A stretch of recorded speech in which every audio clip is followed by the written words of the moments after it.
Et comme chaque vendredi, c'est votre rendez-vous avec la culture, avec Culture Prime. Culture On Prime. est mardi. Hein. On est mardi, je dis. Comme chaque mardi, pardonnez-moi, j'ai le sentiment d'être déjà à la fin de la semaine. C'est votre rendez-vous avec la culture, avec Culture Prime, bien sûr. C'est quoi? C'est la plateforme des vidéos de l'audiovisuel public. Et on s'intéresse aujourd'hui, Adrien, à la photo de presse avec le palmarès de Visa pour l'image. Absolument. Le Festival international de photojournalisme a remis dimanche à Perpignan 11 distinctions. Alors, parmi elles, on peut citer Éric Bouvet, qui a reçu le Visa d'Or News pour son travail sur la Libye. La Syrie est aussi représentée avec le Visa d'Or Presse quotidienne. Et la question du climat et de l'environnement a également été très représentée. Et pour en parler, sur ce plateau, on reçoit Clovis Casali. Bonsoir. Bonsoir. Merci d'être avec nous. Vous êtes journaliste à France 24 et vous étiez justement à Perpignan. Vous avez passé plusieurs jours et vous avez rencontré, entre autres, le lauréat du Visa d'Or, catégorie magazine. Il s'agit de Frédéric Noy. Oui, Frédéric Noy, qui connaît particulièrement bien l'Afrique. Il a vécu pendant de nombreuses années autour du lac Victoria et c'est justement le sujet de son travail qui a été primé à Perpignan. Alors Frédéric Noy a un travail tout en esthétique et en même temps, il est un petit peu lanceur d'alerte parce que là, avec ce sujet, il alerte sur un sujet très préoccupant, la pollution autour du lac Victoria, dans le lac Victoria, avec ses industries, avec ces villes qui sont sur les bords de ce lac, le plus grand lac d'Afrique. Et ce lac est en péril, est en danger d'ici 2050 si rien n'est fait. Je vous propose tout de suite de regarder un peu l'interview de Frédéric Noy dans ce module culture préparé par les soins de Vincent Roux. C'est pas que le lac va disparaître, c'est que ça serait une étendue d'eau sans vie. Ça briserait l'équilibre social et politique de cette région.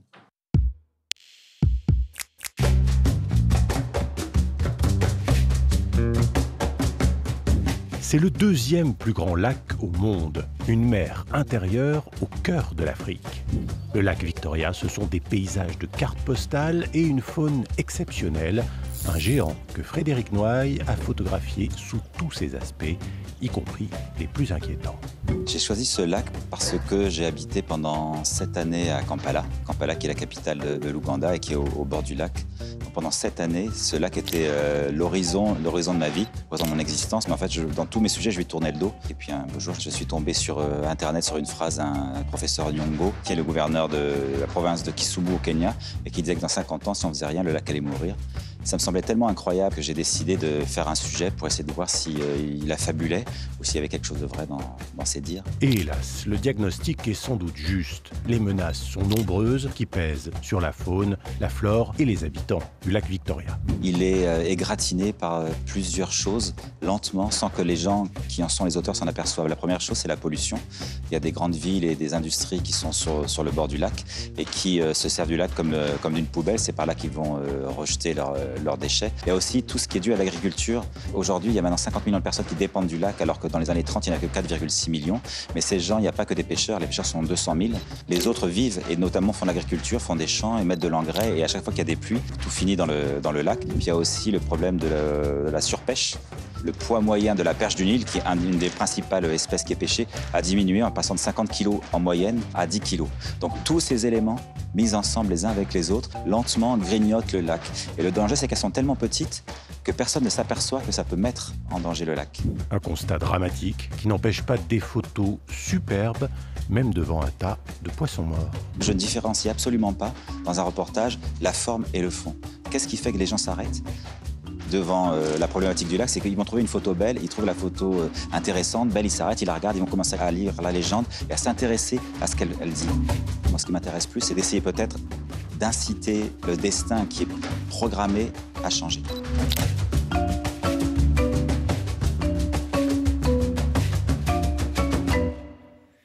Alors Clovis, l'environnement, une thématique très présente cette année au festival. Et c'est assez rare parce qu'en fait, Visa pour l'image, il ne faut pas se le cacher, à Perpignan, c'est souvent les plus grands photographes du monde, enfin des photojournalistes, mais c'est surtout des photos de guerre. Et cette fois-ci, plusieurs expositions sont consacrées à l'environnement, à la faune et la flore.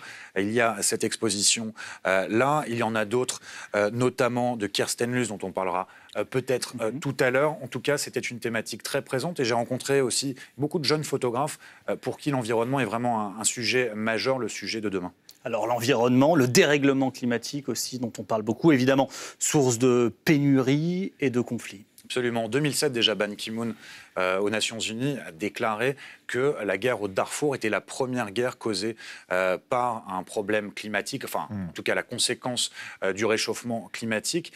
Et les chercheurs, les experts se penchent sur la question, au sein de l'armée française, mais aussi aux États-Unis et dans la plupart des pays, eh bien, on se pose la question de savoir comment gérer les conséquences du changement climatique, comment ça va accentuer les tensions géopolitiques, parce que pénurie d'eau, réchauffement climatique, ça veut dire bien sûr des températures qui augmentent en Afrique notamment, au Sahel, donc des sources de conflits, toujours pour essayer d'obtenir des ressources naturelles.